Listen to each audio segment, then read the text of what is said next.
प्रसाद भी सोचा कि मुझे, प्रसाद का मतलब क्या है? प्रसाद, प्रभु का साक्षात दर्शन।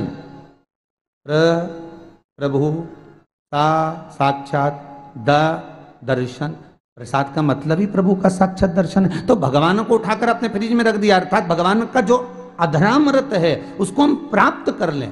और किसी ये कोई ले रहा हो तो ठीक है, नहीं तो उतना प्रसाद अपने घर में लेकर आओ जितना आप पा सकते हो।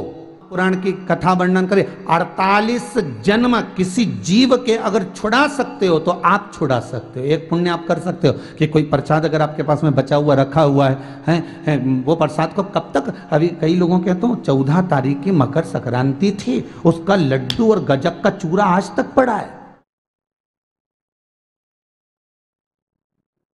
अरे बोलो तो रही, सही है कि गलत है? अब तुम सोचो कि महाराज कहां से आ गया हमारा घर में?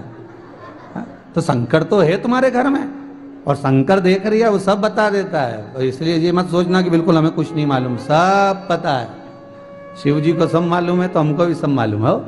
बाबा सब बता देता है कि भाई इसके घर में लड्डू धरा है, अभी भी हो, गजक धरी अलमारी के ऊपर, साइड में, फ्रिज के पास, टेबल के बाजू, जिस कमरे में सोती है उसी कमरे में आधा डब्बा पड़ा है। सब ध्यान में।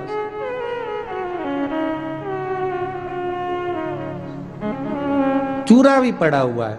अगर पूरी पूरी गजक तुम खा लो, पूरा लड्डू तुम खा लो, मना नहीं, पर जो चूरा बचा है प्रसाद का, उस प्रसाद के चूरे को अगर कहीं प्रयोग में नहीं आ रहा तो ज्यादा समय ना रखते हुए उसको कहीं इन जीवों को, इन चींटियों को, इन मछलियों को, इन पक्षियों को प्रदान कर सकते हो। उससे उनके कई योनियां छूटती है, कई योनि।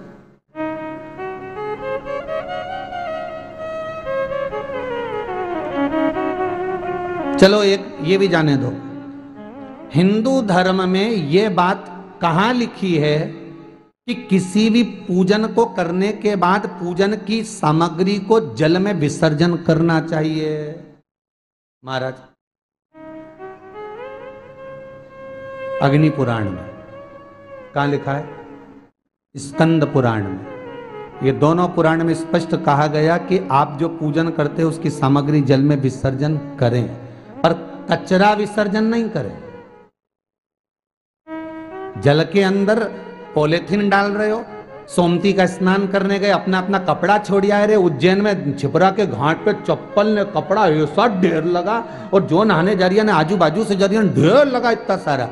तो ईमानदारी से बोलो, मैया छिपरा के घाट पर ये कहीं लिखा कि कपड़ा छोड़ के आना, कहीं लिखा कि चप्पल छोड़ के आना? यहाँ लिखा है कि जो तुमने पूजन की सामग्री है, जैसे कुछ प्रसाद है, कुछ चावल है, कुछ दाल है, कोई वस्तु है, अर्थात वो जल में विसर्जन करो। ये हमारे शास्त्र में लिखा है। क्यों लिखा है? क्योंकि जब हम विसर्जन करते हैं, भगवान के पूजन का कोई भाग हम जल में छोड़ते हैं, तो उसमें जो जीव रहते हैं, उसमें जो मछलियां रहती हैं, उसमें जो कीट रहते हैं, जिसमें जो इल्लियां पड़ जाती हैं, वो सारे जीव उस जल में से ग्रहण करते हैं, और ग्रहण करने के बाद उनकी कई योनियां एक क्षण में तर जाती है, एक क्षण में समाप्त हो जाती है, एक क्षण के भी।